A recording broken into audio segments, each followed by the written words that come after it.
Hello guys, welcome back to our YouTube channel आओ कुछ नया करें। तो जैसा कि हमारे मेन केओ ने कल के वीडियो के माध्यम से बताया था कि कितनी संघर्ष और परेशानियां झेलने के बाद हमें ये CSP पॉइंट मिला है और कैसे कैसे वीडियोस इस चैनल पर अपलोड होते रहेंगे। तो जैसे टेक्नोलॉजीज़ हो गए, फाइनेंशियल हो गए, APS पोर्टल से जितने भी रिलेटेड वीडियो हो गए, या फिर SBI CSP से रिलेटेड जितने भी वीडियो हो गए, सभी तरह के वीडियो इस चैनल पर आपको मिलेंगे। तो मैं उसी का एक सबजोश हूँ। तो मैं इस वीडियो के माध्यम से यही चीज़ को आपको बताना चाहता हूँ कि मेरा पहले ID CIF बेस था। CIF बेस मतलब कि आप जैसे ID लॉगिन करते हैं तो आपको ये चीज़ देखना है कि आप जब ID लॉगिन करते टाइम आपका फिंगर ऑटोमेटिक सेलेक्ट आता है या फिर बाद में सेलेक्ट करना पड़ता है। तो वैसे तो हर सबजोश का CIF बेस ही ID होता है, तो कभी कभी एक आधा हो जाता है, लेकिन उत्तर अक्सर ज़्यादातर CIF बेस होता है। तो पहले मेरा ID CIF बेस से लॉगिन होता था। तो जैसे आप लोगों को पता ही होगा कि जो हमारे CSP संचालक बंधु है जो पहले से चलाते हैं, उनको पता ही होगा कि आप लोगों को एक नोटिफिकेशन मिल गया होगा कि L0 जो है बैंड हो गया है। तो L0 से सब जो उसका ID लॉगिन होगा, लेकिन उसमें आधार का ट्रांजेक्शन नहीं होगा। तो उसके लिए आपका आधार मैपिंग होना चाहिए ID में और L0 से लॉगिन होना चाहिए। L1 से L0 से लॉगिन होगा ID, लेकिन उसमें आधार बेस का ट्रांजैक्शन नहीं होगा। तो उसके लिए करना क्या है, आपको अपने AM से बातचीत करना है। मेरे मेन केओ ने हमारे एरिया मैनेजर से बहुत ही रिक्वेस्ट किया कि सर मेरे सब केओ के ID में आधार मैपिंग कर दीजिए, ट्रांजैक्शन में वो दिक्कतें हो रही है। तो जैसे कि हमारा मेन केओ नहीं रहता था तो मैं सिर्फ CIF बेस्ड ट्रांजैक्शन कर पाता था L0 से, लेकिन हमारे मेन केओ ने बहुत ही रिक्वेस्ट किया हमारे एरिया मैनेजर से। तो रिक्वेस्ट करने के बाद हमारे एरिया मैनेजर ने मेरे फाइल्स को LHO भेजा अप्रूवल के लिए। उसके बाद आने के बाद हमारे फाइनली मेरे ID में अभी आधार मैपिंग हो चुकी है और L0 से ट्रांजैक्शन हो रहे हैं। L1 से और L0 दोनों से हो रहे हैं।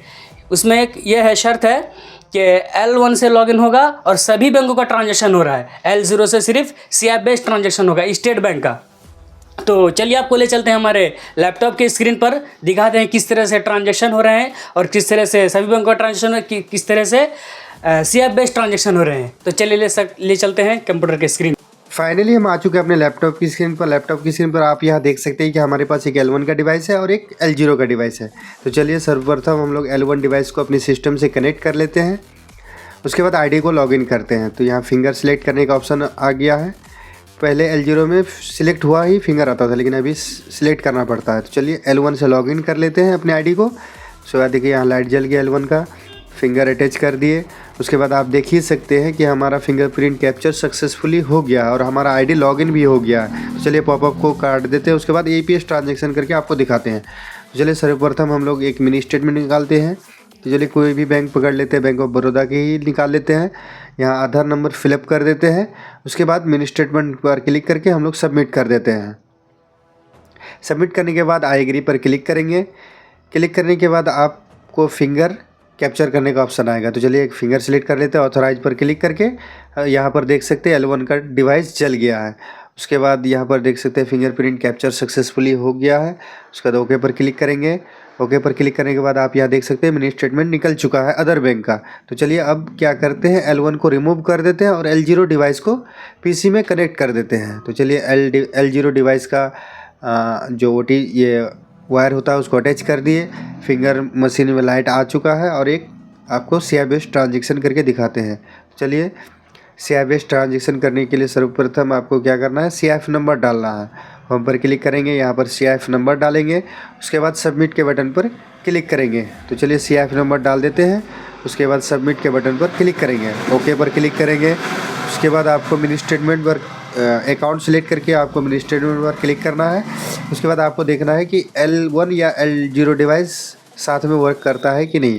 तो यहाँ पर देख सकते हैं कस्टमर भी रेडी है, हमारा फिंगर मशीन जलने के लिए भी रेडी है। तो देख सकते हैं L0 का डिवाइस जल चुका है और हमारा ट्रांजेक्शन कंप्लीट हो। तो जैसा कि आप लोग वीडियो देखकर समझ ही गए होंगे कि इधर उधर कोई फालतू दिमाग लगाने से कोई बात नहीं बनने वाली है। तो डायरेक्ट आपके एरिया मैनेजर से रिक्वेस्ट करनी है और आपके सबजोश के ID में आधार मैपिंग करवानी है, तभी आपके अदर बैंक का और आधार बेस्ड ट्रांजैक्शन होंगे। और आधार मैपिंग कैसे होती है, पहले आपके मेन केओ के ID से ही आधार मैपिंग होती है सब केओस के ID में।